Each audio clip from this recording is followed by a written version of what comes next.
In a divided land cut through by Israel's wall, almost everything's contested. Including this patch of artificial turf, a football ground for Palestinian children. In November, the Israeli authorities placed this notice on the gate, declaring the pitch to be illegal, followed soon by a demolition order.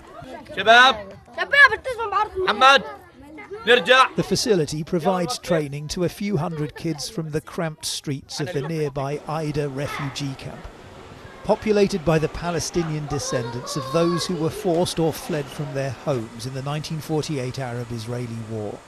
What did you think when you heard they were going to tear this football pitch up? I was upset. This is a field I really care for. We don't have anywhere to play. Here we are building our dreams. If they demolish the field, they will demolish our dreams. The community has fought back, posting videos on social media, launching a petition garnering hundreds of thousands of signatures, and receiving messages of international support. Cancel the order of demolition that's in place on that football pitch. I urge everyone to get behind and support as much as they can to stop this from happening. The wall was built in the face of a wave of deadly Palestinian suicide bombings.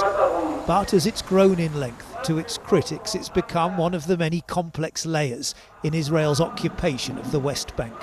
Although militarily Israel controls it all, administrative control is divided between Palestinian-run areas and Israeli-run ones. In Bethlehem, Israel claims civil authority right up to the city's edge, including this narrow strip of land on the Bethlehem side of the wall. Satellite photos show it empty a few years ago, and then the pitch taking shape year by year, built, Israel says, without the necessary permissions.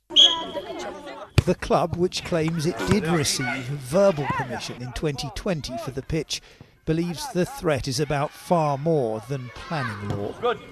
The Israeli didn't want us to have any kind of hope, they didn't want us to have an opportunity, and the moment that we lose hope and opportunity, we are going to leave. This is the only explanation for us. This wall is a constant presence in the lives of Palestinians in the West Bank, but here it quite literally looms over one small story in a long-running conflict. As always, it's not only about land, it's about questions of freedom, security, identity, and the simple right to an ordinary life. In a statement, Israel's military said construction was prohibited alongside the wall, repeating the claim that this is illegal.